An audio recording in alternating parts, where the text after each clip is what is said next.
Good morning, Motor Cars. Welcome to June. It is June 1st in Motor Cars, Friday morning. Lots and lots of anniversaries this weekend. Let's see, we have Jeff Snyder, who is a valet, Cindy, who is in the Toyota office, Faye Lockett, who's in Toyota service, RJ, who is a Toyota service advisor, Scott Hitchcock, who's with the sales BDC over at Toyota, Sam, who joined us a year ago on the 1st. Happy anniversary, Sam. Chris Doherty, Honda salesperson. Stephen, I hope I'm pronouncing this right, Aloha, who is a Toyota Lube Tech. Me, on June 2nd, a whole bunch of years ago.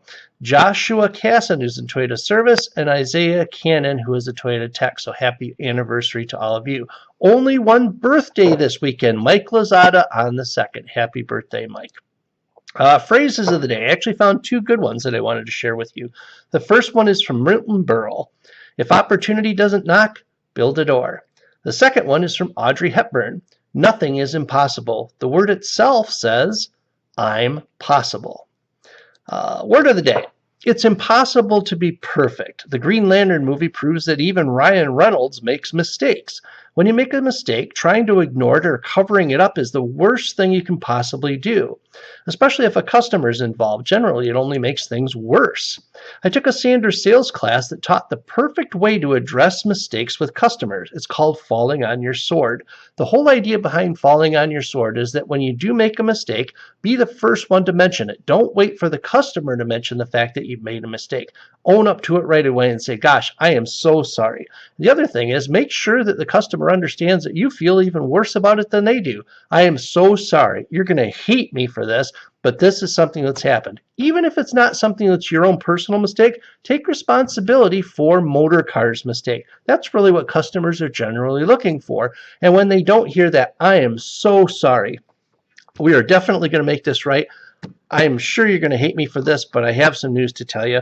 And then I'm going to lay out the two possible things that we could do. We could maybe do this, or we could maybe do this to rectify it. Which thing is better for you so that you actually give the customer control and power? That's what they're looking for. They're looking for us first to be genuinely sorry. Second, to say that, yes, we're definitely going to make it right.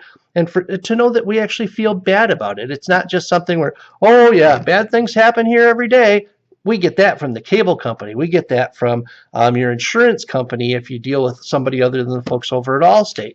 There's no reason whatsoever to adopt that type of attitude and build that kind of armor around yourself. It just makes the customer more and more angry.